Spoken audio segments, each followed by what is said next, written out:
Hello' everyone, এইজোপা হৈছে মোৰ চেনচিবেৰিয়া আৰু নামটো সঠিককৈ মই পাহৰিছোঁ, কিন্তু আজি মই ইয়াৰ পৰা কেনেকৈ পুলি প্ৰস্তুত কৰে তাকে অলপ দেখাই দিছোঁ। আৰু খুব ধুনীয়া এটা প্লেণ্ট। আৰু এইজোপা মই এতিয়া কি কৰিছোঁ, ইয়াৰ যিটো ষ্টেম হয়, ষ্টেম এটা মই এৰুৱাই লৈছোঁ। খুব এনেকৈ ধৰি লৈ এনেকৈ টান দিলে হৈ যাব দেই।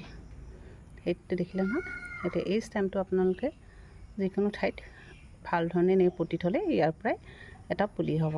আৰু আপোনালোকক দেখাই আছোঁ, মই আগতেও কৰা আছে, তাৰে আপোনালোকক লগতে মই দেখাই দিছোঁ। ষ্টেমটো আপুনি ল'ব, ষ্টেমটো আপুনি যিকোনো চলতে পুতি থ'লেই হ'ব। আৰু পুতি থোৱাৰ পিছত মোৰ ইটো আগৰ হয়, ইটো এটা দেখিছে নহয়, ইটো খুব বন হৈ আছে, কিন্তু এনেকুৱাকৈ আপোনাৰ এটা পুলি ৰেডি হৈ যাব। এইটো দেখিছেনে, এটা ষ্টেমৰ পৰা ওলাইছে, কিন্তু বন হৈ থকাৰ বাবে বস্তুটো ভালকৈ ধৰিব পৰা নাই। এনেকৈ আপোনালোকৰ এটা পুলি হৈ যাব, কিন্তু টাইম লাগে।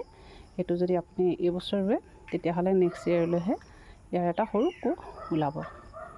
আৰু তাৰ পৰা আপোনালোকে খুব ধুনীয়া পুলি প্ৰস্তুত কৰিব পাৰিব।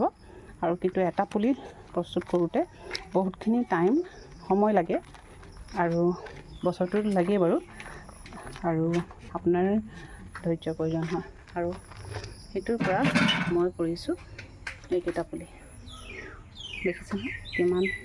এটা পুলিত আপোনাৰ মিনিমাম 3 yearsমান লাগি যায় এইটো এইজত আহিবলৈ। আৰু সেইটোৱেই আপোনালোকক আজি দেখাই দিছোঁ। আপোনালোকেও যদি কৰিব বিচাৰে তেতিয়াহ'লে এইটোৱে টাইম, সঠিক সময়। আৰু এনেকুৱা ধৰণৰ যদি চেনচিবেৰিয়া লাগে, পুলি মোৰ ওচৰত আছে, আপোনালোকে ল'ব পাৰে দেই। আজিলৈ ইমানেই। যদি ভাল লাগে তেতিয়াহ'লে ফ'ল' কৰা নাই যদি ফ'ল' কৰি দিব, আৰু এটা ছাবস্ক্ৰাইব কৰি দিব। Thank U.